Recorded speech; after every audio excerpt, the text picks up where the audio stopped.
Saudara-saudari yang terkasih, selamat pagi, berkah dalam. Sudahkah kita memberi senyum hari ini?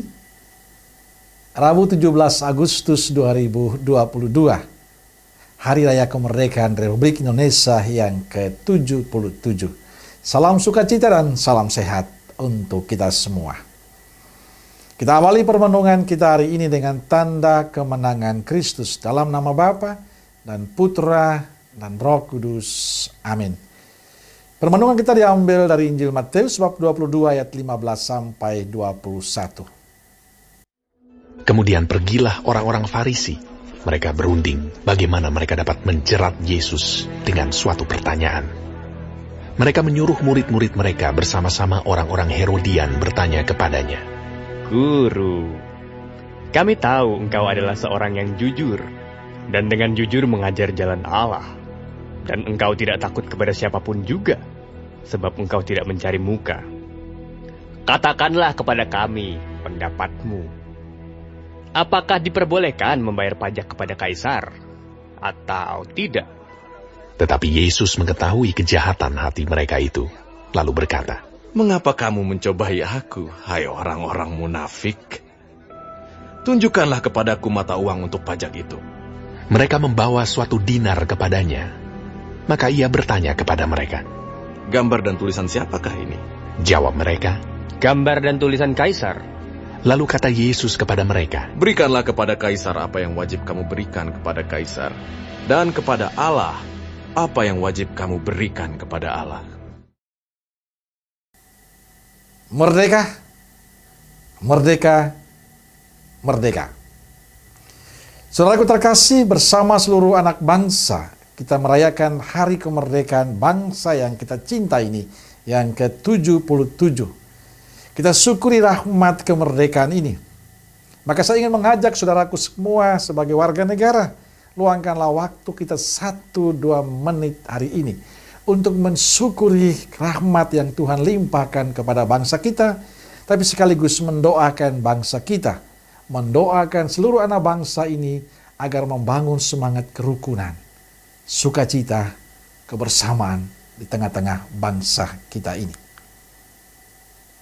Pada perayaan kemerdekaan kita yang ke-77, bacaan Injil hari ini tentang dialog Yesus dengan orang Farisi berkaitan membayar pajak. Bolehkah membayar pajak kepada Kaisar ataukah tidak? Ini pertanyaan orang-orang Farisi kepada Yesus. Dan jawaban Yesus tegas.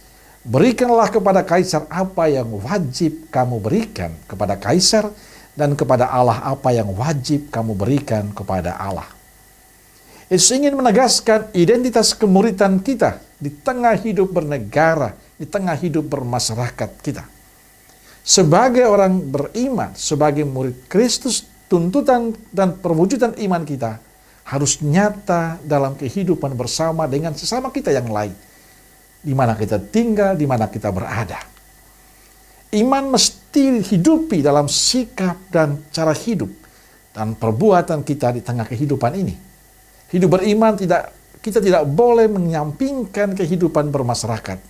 Demikian sebaliknya, iman semakin nyata dan bermakna bila diwujudkan dalam kehidupan bernegara. Maka kita ingat kata-kata Kardinal Yono, jadilah 100% orang Katolik dan 100% orang Indonesia. Bagi saya inilah ajakan yang menunjukkan bahwa beriman itu harus realistis, harus nyata dalam kehidupan bersama. Semakin kita tekun dalam doa, dalam ekaristi, permenungan kita, tapi sikap hidup kita tidak mencerminkan keberimanan kita, lalu apa artinya semuanya itu? Juga sebaliknya, kita hidup dengan sesama lalu kita melupakan Tuhan, juga tidak ada manfaatnya. Di sini letak kebijaksanaan beriman kita. Kita dipanggil untuk semakin beriman, semakin dekat dengan Tuhan, dan berbuah dalam sikap hidup yang baik kepada sesama kita. Karena itu dalam perayaan Ekaristi, rasa syukur kita, permenungan kita hari ini, saya ingin mengajak kita berdoa untuk bangsa kita. Berdoa untuk kerukunan bangsa kita. Dan sekaligus saya ingin mengajak kita semua, Bapak Ibu Saudaraku terkasih. Pertama, jadilah orang Katolik yang memiliki komitmen, ketaatan, dan kesetiaan pada bangsa ini. Sebagai warga negara kita taat pada aturan yang ada di bangsa ini. Yang kedua, jadi orang Katolik yang selalu menghadirkan damai, menghadirkan sukacita dalam sikap hidup kita. Kehadiran kita jangan menjadi batu sandungan bagi yang lain. Kita menjadi orang Katolik yang berperilaku yang benar dan baik. Yang ketiga, menjadi orang Katolik yang tidak pernah berhenti menyuarakan kebenaran dan keadilan. Yang benar katakan benar, yang salah katakan salah. Semoga pada perayaan 77 tahun kemerdekaan ini, kita semakin menjadi beriman dan semakin menjadi warga negara yang baik. Amin. Semoga Allah yang Maha Kasih memberkati saudaraku sekalian, Bapa, Putra, dan Roh Kudus. Amin. Keluarga Kudus Nazaret, doakanlah kami. Amin. Berkah dalam.